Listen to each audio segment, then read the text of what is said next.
Welcome back to the Lucy Gernon Show. So over the last few weeks, we've talked all about confidence knocks, imposter syndrome, self-worth, self-doubt. And if you've been listening thinking, this sounds like me, then today's episode is going to be incredibly important for you because you're not going to hear it from me. You're going to hear from the most amazing women in senior leadership who were exactly where you once were. Women in life sciences and financial services and in STEM and medtech and pharma who were once successful on paper, but they were struggling internally. They were women who were overthinking and people pleasing and playing small and waiting for permission and allowing imposter syndrome to rule the roost. And these are women who eventually decided enough is enough and they invested in themselves and they did the work. And if you listen to this episode today, I invite you to pay attention to one thing, not what they've achieved, but who they've become, because that is the real transformation. So today on the show, I'm going to leave you to my beautiful clients, Karen, Terry, and Lisa, to share their stories. We recorded this episode at my retreat and there wasn't a dry eye in the house afterwards. It was such a special moment and I'm very happy to share this intimate conversation with you today. I hope you enjoy. This is the Lucy Gernon Show, a raw, unfiltered and candid podcast where ambitious women in leadership and entrepreneurship come each week for inspiration, a good old laugh and real relatable stories. Each week we'll be diving into life hacks, leadership tips and the hilarious side of current affairs and being a woman in female leadership in the business world. You can expect a mix of laugh out loud conversations, real talk with top business minds and solo episodes with yours truly that blend psychology, storytelling with practical tools and actionable strategies to support you to succeed in leadership and in life. So if you're an ambitious woman looking to grow, laugh and get a little bit more confident along the way, you are definitely in the right place.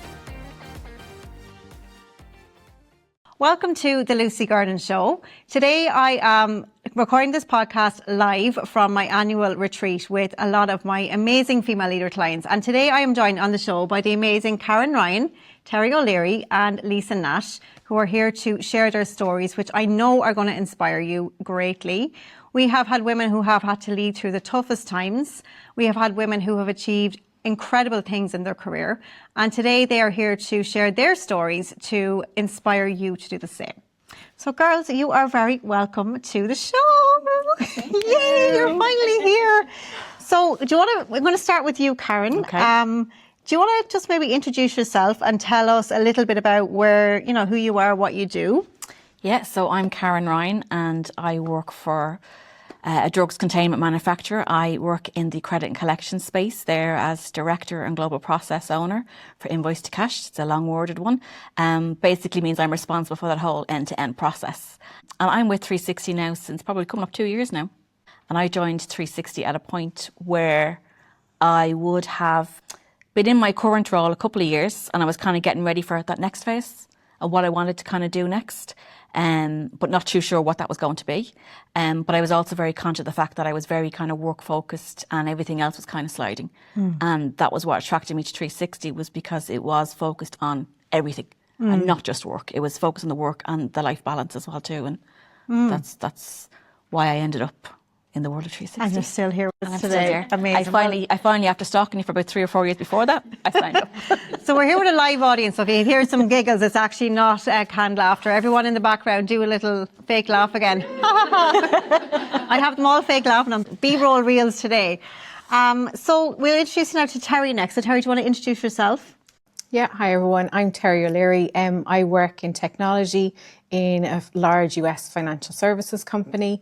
I've worked in the same company for over 20 years, but I feel like I've had many roles within the one company. I joined 360, I suppose, at a phase where I'd been a mum, had been on maternity leave twice, and really, I suppose, felt a bit lost in my career when I rejoined and saw a lot of other maybe male colleagues had progressed and I hadn't. So I really just wanted to work on my confidence and, that's been really helpful in 360. And here you are today, live on a podcast. So amazing. Well done. And finally, Lisa, do you want to introduce yourself? Sure. Hi, I'm Lisa Nash. I am actually from the US. I was fortunate to make the trip here to be with the group in Ireland. I actually just left a corporate career after 30 years in life sciences and went out on my own So I am now the founder and principal consultant of my own company and continuing to be part of 360 because this is the next part of my journey. But I've had a couple of stops as my career progression happened and life happened. I found it very valuable to be part of this community and to invest in myself to be able to handle the additional responsibility of new roles or after promotions and just getting the skills to be able to make it possible. So I'm very excited. I'm excited for all of us to be here today. So Lisa, while we're on you, we'll just keep the spotlight on you. So take us back a little bit to before, we met and before you joined 360. Who was Lisa Nash, the leader, and what was she getting feedback on at that point in her career? Yeah, wow. It seems so long ago, but really important. I had always progressed and was an overachiever, people pleaser by nature. And I worked hard. And I thought that working hard would get rewarded.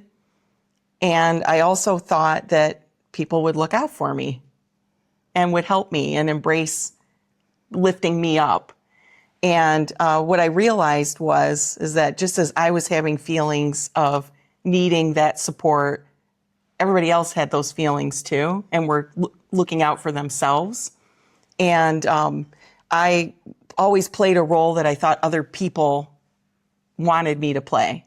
So when we talk about showing up, I was showing up as a completely different person than who I was because I was afraid that they'd find out or I wasn't really at the level that I should be to have the job that I had, or I shouldn't share my opinions because it might have been wrong. And so there was a lot of concern about how I showed up. What was that like? It's very stressful, and eventually it leads to burnout. And that unfortunately had to happen for me to realize that I didn't need to live that way and I could be successful and really be authentic. Burnout's a real thing and you don't realize it's happening until it happens. How did you know that you were in burnout? What were the signs for you? Yeah, so for me, we talk a lot about something was off, right? I don't feel right. And I've heard it from a couple people, even in the sessions we're having, right? Something's just not right. And I knew it, but I couldn't put my finger on it. And for me, holding stress in physically manifested in my body. And I also then again didn't realize what was happening. So I started having physical pain. And it got worse. And then I wasn't sleeping. And my mind was constantly going and it wasn't shutting off.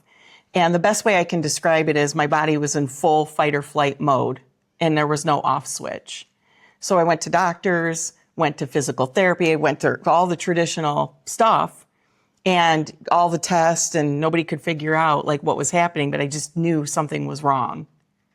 And so I started to look for other ways to manage it and came across a LinkedIn post that you commented on, and it resonated with me. And I started thinking, wow, maybe I need a coach, like somebody to help me sort this all out.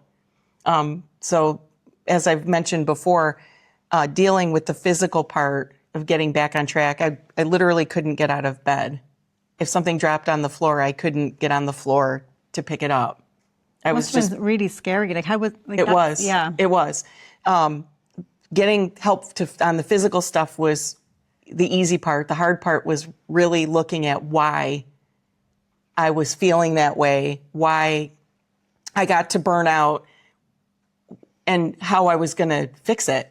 It's easy when you have tasks and okay, I can fix it. This was something completely out of the norm that I never dealt with before. And I was also very quiet about it. I had reached an executive level role. I was the first female and got introduced as the first female in the history of the company in that role. And I always felt like I had to show up, and I could not show any weakness. And so that really was the perfect combination of it wasn't going to end well.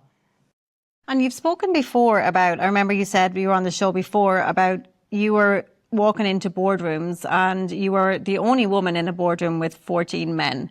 So can you take us to a specific moment after that time when you were in a room with after you did the work and you used the tools and all of those things, when you were in a situation in a boardroom where you did something different, and what was the result?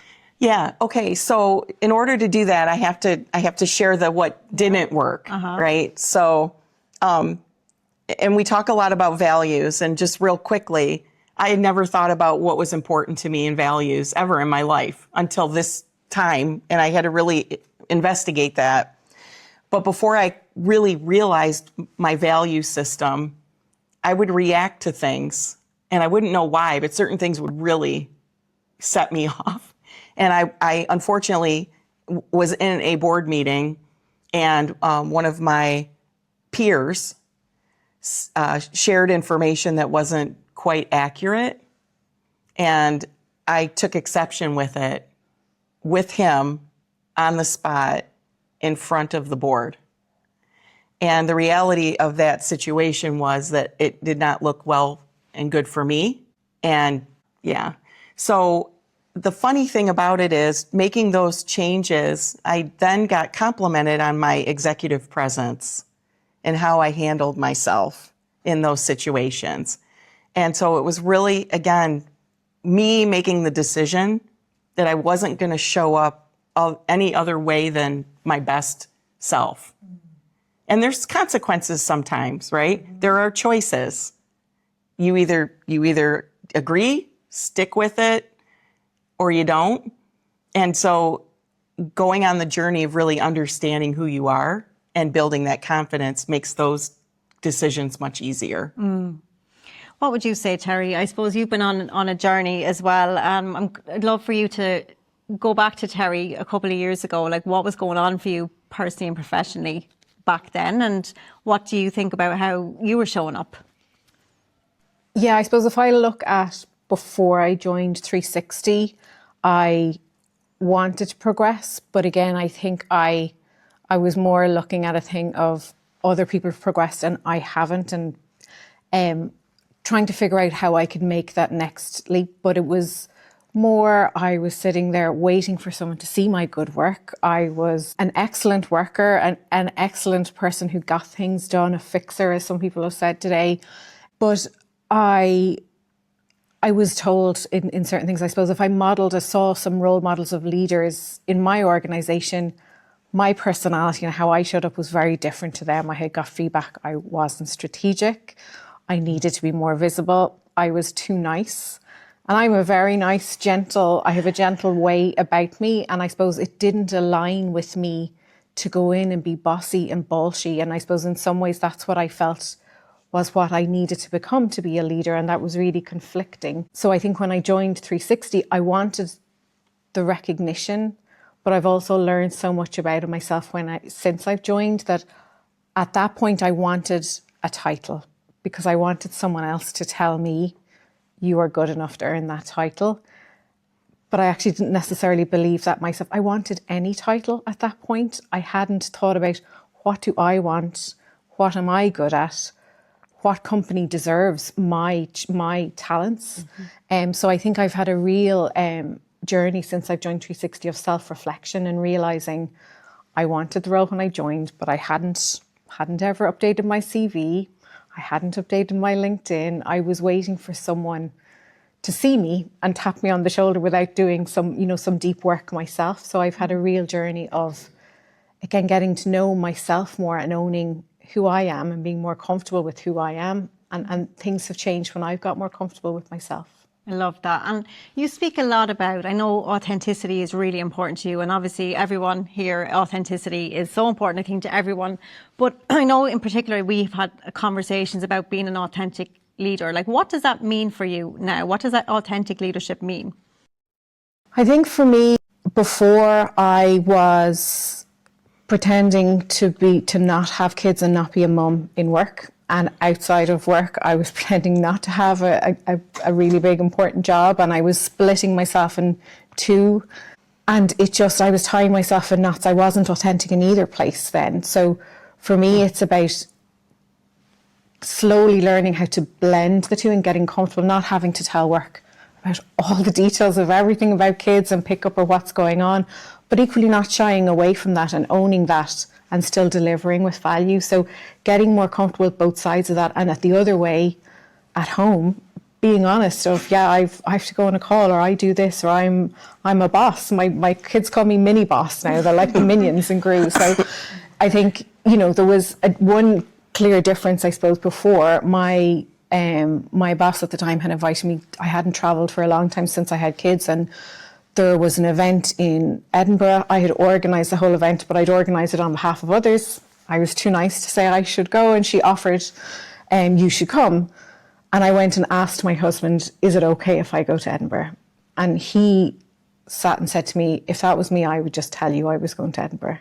And he meant it in the nicest way. He goes, I want you to tell me you're going to Edinburgh and you need me to step up. And it was a real shift in how I was meekly asking for permission to do something that he felt was already my right. And again, it was a big reflection of me to kind of go, he was seeing I was capable and I wasn't. So that I needed that confidence boost at the time to feel I was worthy. But it's kind of building on things like that. You tell him now. Yes. That's the most, I do. The most important thing. And Karen, then, going to you then, can you think back to Karen a couple of years ago versus Karen now? What would you say is the biggest shift? Because I think the thing I want people to understand is professional development and personal development work, it's a journey. It doesn't just happen. I used to think it was, we've talked about this, I'll read a book or I'll take a course or I'll do this one coach. Well, it's an ongoing journey. So what has your journey of self-discovery and development been, and where has it led you? I suppose prior to 360, I would have been the person who just reads the books and just keeps reading the books, listen to the podcasts. Back then I was listening to the podcasts. My podcast, I hope. Yeah, of course. I was stalking you back then, you see. And, I was doing a lot of I don't do a great deal of reading, but when I was, it was always self-help, So I knew what I had to do, but I always struggled with actually taking the action to make the change. And I think that's kind of what 360 has actually helped me do. And I'm still learning and I'm still evolving and I'm still doing. But the one thing that I always take from what you had said in the early days when I started was that imperfect action is better than no action. And that's kind of something I've adopted. So even though, if I want to do something, it's baby steps. It doesn't have to be, I have to wait until all the ducks are in a row and then do it. I can start small and then build momentum. And can you give me an example, or if you can think of one on the spot? If you can't, don't worry about it. Yeah. Of some imperfect actions that you've taken and what the result was. Yeah, one of the big things that I did probably the year before last was we'd in our organisation we had been there for probably about 3 or 4 years at this stage as a shared service organisation. I was very conscious of the fact that the team were there with me since the start as well too, and they wanted development and they were looking for that as well too. And you're trying to find ways to do that. You don't have budget or anything like that, so how do you actually help people develop? So I kind of relooked at my organisation and did a bit of a restructure. And my thought process behind that was to give people an opportunity to kind of step up, to be exposed to different markets rather than being boxed into what they had been in. But part of that was actually a real shift of a portfolio of accounts. How do we now assign accounts to different people? And I remember myself and the direct reports, we were tying ourselves up in knots trying to kind of figure out the right way to split the accounts, making sure this person had, only this, they only have this bandwidth, they can only take on this amount of workload. And you're tying yourselves up in knots. Do we do it based on ABC? Do we do it based on market segments? All of this type of stuff. And eventually I just said, hang on a second, look, we're just going to have to go and do something. Let's just pull the plaster off and let's just do it. If it doesn't work, it doesn't work. We go back to the drawing board and we relook at it again. So we did that. And it wasn't plain sailing when we did do it. It was a big shift and a big change for the team as well too. And we kind of had to work with the team and kind of coach them through that as well too. And it took us a while, but we're out through the other side of it now. So it's been good. And it has actually been for the better of the team. And I still firmly stand over the decision to kind of do that and to take that action without kind of waiting. Because I could probably still be waiting now today. If that was the case. And it's interesting that, I think the whole imperfect action thing is just when I first heard that concept, I just thought it was so powerful because, like you said, as women, we are sitting there waiting a lot of the time for everything to be just perfect before we do the thing. Yeah. And now I'm wondering what ripple effect are your team starting to adopt that as well? Are some of your team learning from that? Yeah, I can see that definitely with the direct reports, because I do a lot of one-on-one coaching with them as well too, trying to kind of help them evolve and to be successful as well too. And I can see that as well, like, you know, it would have been a case of they come and they'd ask me.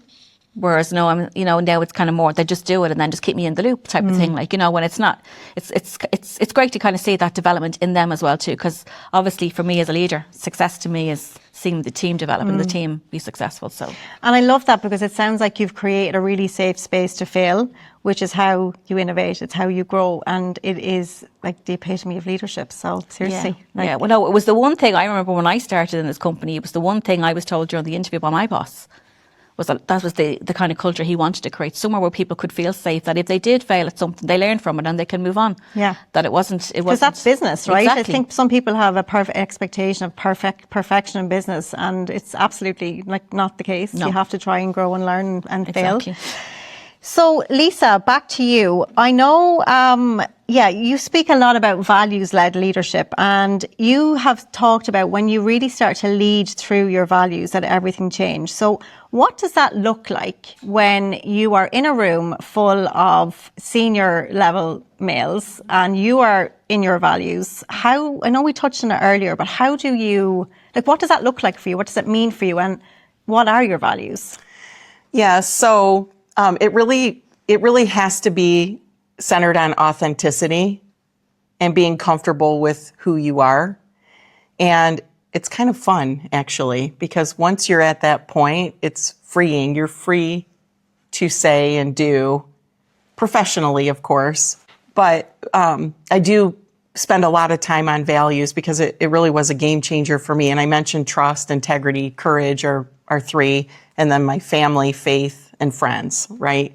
So it kind of gets me off the hook in a lot of ways now, because I always check if I get an opportunity. And this has been the hardest part as a business owner now, right? And wanting to get business, I now have the ability to say, does this client align with what I'm trying to accomplish? And I've said no a couple times, and could I have taken the jobs and got money? Yes, but I want to stay true to who I am. And so when I look at the corporate setting and board meetings and being in the C-suite, I can sleep. I slept better at night when I was true to myself, because I wasn't retracing, well, did I say this or should I say that? Or was that wrong or was that right? It just was. And it was that realization that I had value and I was contributing to the organization, and I was very happy with my team's performance and what we were accomplishing. So what others thought didn't matter to me. And once I was at that point, then it was more about the communication style and how I interacted. If we didn't agree or we weren't in alignment, it was not personal. It was about the process and how we were having the dialogue and communicating the differences. And we talk about ego, right? Ego states. And being the adult in the room is probably the best role to have. Empowering. It is very empowering. And it took me so long to figure it out. But once I figured it out, again, you have to put the work in, like we've talked about. The tools are there. But if you're not really committed to putting the work in to finding these things out, then you're really not helping yourself, because it's not anybody else's concern or problem or responsibility. It's solely mine to address, fix, get promoted, take a new job. At the end of the day, the decision's mine. And that's one thing I really respect about you and about all of you, is that I obviously have coached hundreds and hundreds of women at this stage. And one thing that I know for you all, and lots of other people in this room today as well, looking around, you've put in the work. And you haven't just showed up in 360 and expected your hand to be held and all of that. You have all like got in there and you have consistently put in the work. You talk a lot about tools, and you are just an example of what's possible when you commit to doing the work on and for yourself, and it is an evolution. On the tools front, you love tools. You love a good tool, so do I. What are some of your favourite tools in 360 that you've used that have supported you in this process? Yeah, I do. It's a blueprint, right? What I like about the tools that we use is that they're thought-provoking. They're not directive. It's not do this. There are a lot of frameworks out there. There's a lot of coaches out there and a lot of things that you can do. But the tools, like I love the Rants to Power tool, because now if something pops in my head and it's negative, I write it down. And then I quickly say, okay, how can I reframe this? We talked earlier about finance, right? I've mentioned on the podcast I was on before, I'm not good at math, but it wasn't until a couple of years ago that I would admit it, because in a senior level role, you're supposed to be, there's a level of financial acumen you have to have, which I have, but I don't get excited when somebody says, I've got the best spreadsheet, I'm going to share it with you. Yeah, right. I'm finance, but I'm not an accountant. You're not an accountant, well, is it? But being able to say, I'm going to go find somebody, right? So Rants to Power helped me. I'm not good at math, but I do know I knew people that are good at math, right? Mm-hmm. The stakeholder mapping, people's roles. All right, we've got a situation I already know this meeting, when I walk in, it's going to be a disaster and it's going to be tense. Taking 10 minutes before the meeting to do the stakeholder map, to figure out, okay, they're coming from this perspective and this is what they want. This is what I need. And how do we get it all to work? Mm. And that preparation is confidence going into the meeting, knowing that I had a game plan ahead of time. Mm. What would you say, Terry? I think you're the same when it comes to prep and communication. That's one thing, again, I think you all have in common. Yeah. What communication, how's your communication improved over the last couple of years? I think for me, the tools and the frameworks have given me structure to I suppose, say what I want to say with more confidence, to map out, how do I want something to land, and then taking a step back and, understanding it a bit more. I think we did one, the Do It matrix, to kind of really make decisions, not to, again, I have the tendency, I could go round and round in circles on the same decision. It's a bit like the imperfect action. Karen has talked about the tools like that have helped me move through things quicker, whether it's the right decision or wrong decision, moving to a decision and then iterating on and seeing. And how did you get over any fear behind that? Because sometimes when it comes to making big decisions in leadership, when there's stuff at stake and you're worrying what your seniors are going to, how do you get over that?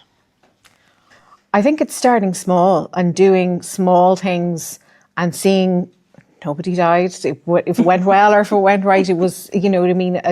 One of my friends says, we're saving PDFs, not lives. It's like, how bad could it be, etc. But so for me, it was, I suppose, doing some of the work more on maybe my own leadership style, or, taking some of the work into 60 on my own personal things to figure them out. And then knowing, right, well, now I have a framework that I could adapt to something in work as well. And I suppose pushing back in work a bit more with confidence with the tool has helped me get a bit more assertive, and just given me that little step forward to kind of, make it work. And it's been recognised too, right? Yes, yeah. So I've been pushing for a while. I'd stepped up into a role and I've just been promoted. So yes, I'm delighted with that. But I've been promoted into a role that I love and I feel like I'm in the right place first time in a long time. So which is even better.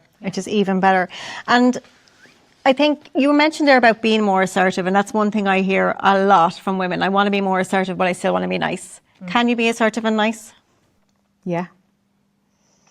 I think when you're more authentic and you're just saying what needs to be done, I think I shied away from being direct with people before, because again, it's that I wanted to be nice, but I think you have said it before, it's like, do you want to be respected or liked? People would prefer you to be honest with them and they respect you, then be nice and not be honest with them. So I think, you know, that's helped me kind of really shift, you know, my viewpoint that I might not be doing my team a service if I'm not being honest with them.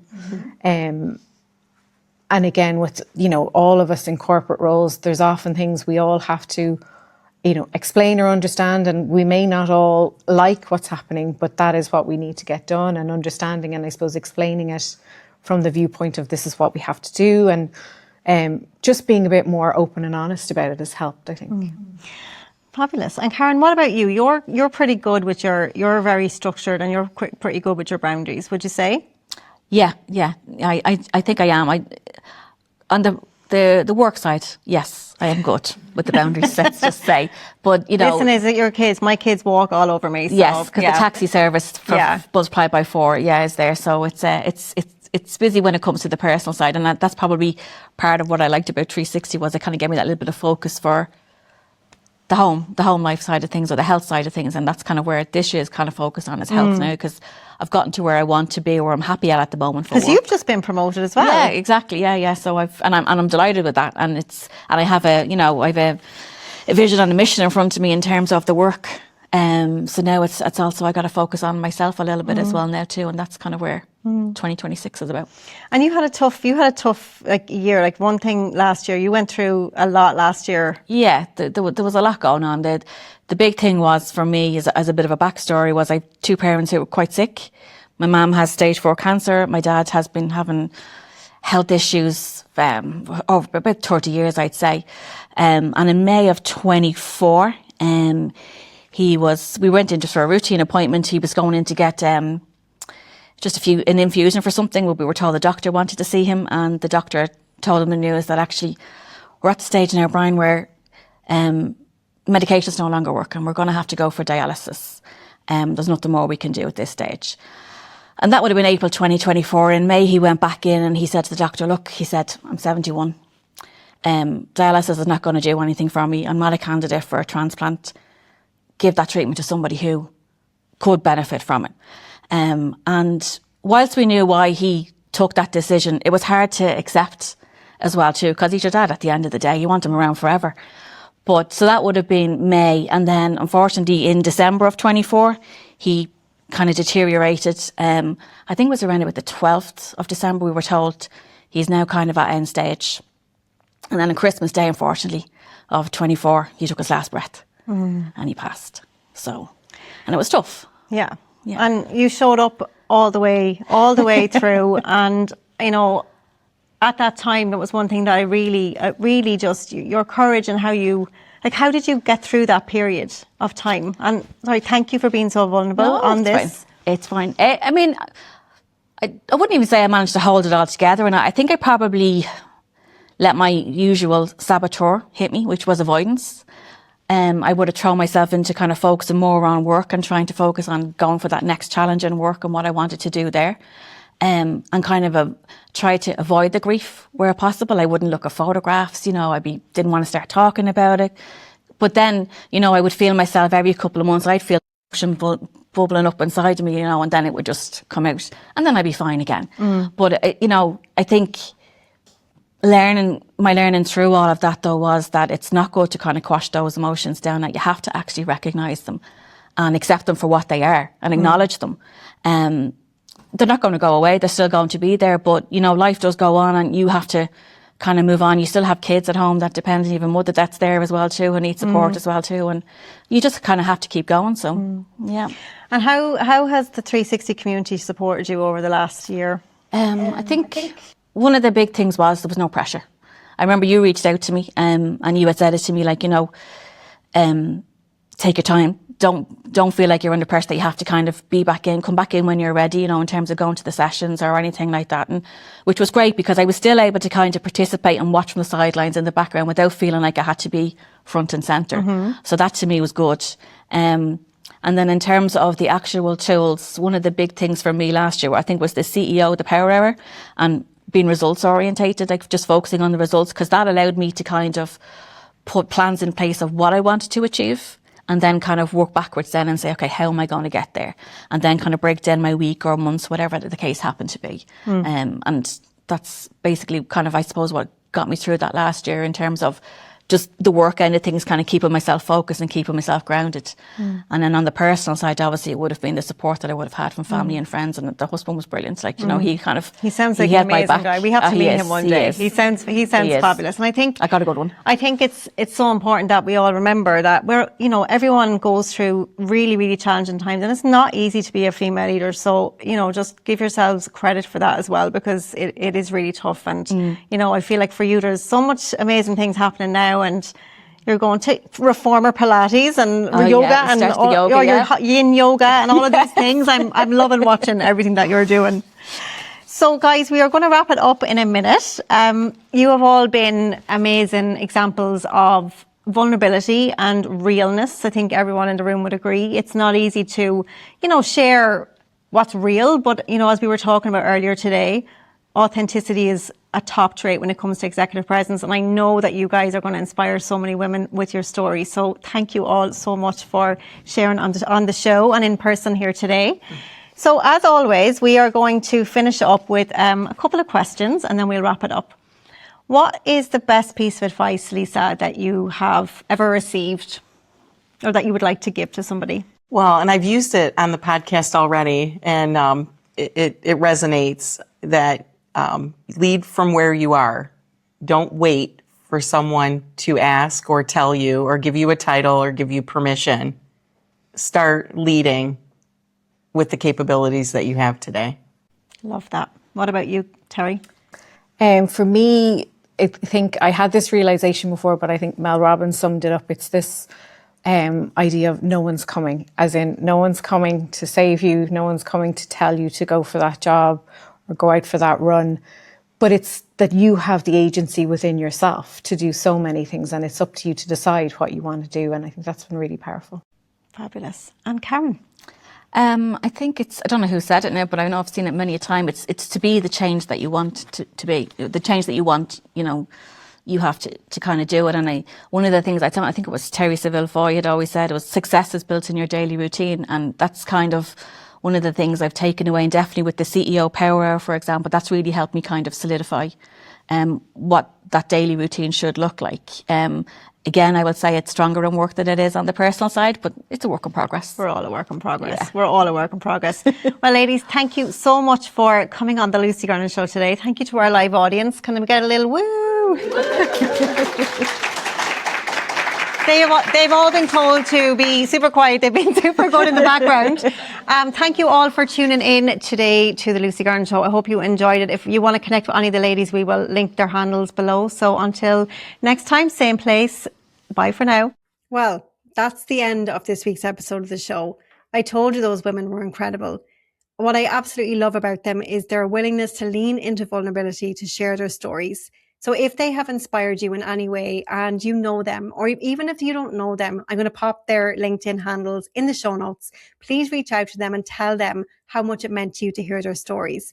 I really feel that as women, we need to support one another. And these ladies have pushed themselves out of their comfort zone to share their stories, so you know that you're not alone, and to share what's possible for you. Now, if you're interested in joining 360 Leaders Club, our waitlist is now open. So all you've got to do is head over to lucygernon.com/360 and you can join the waitlist there. Because, lovely lady, you don't have to do this leadership thing alone. There is another way. Success, balance, and happiness is possible. Until next time, same place. Bye for now.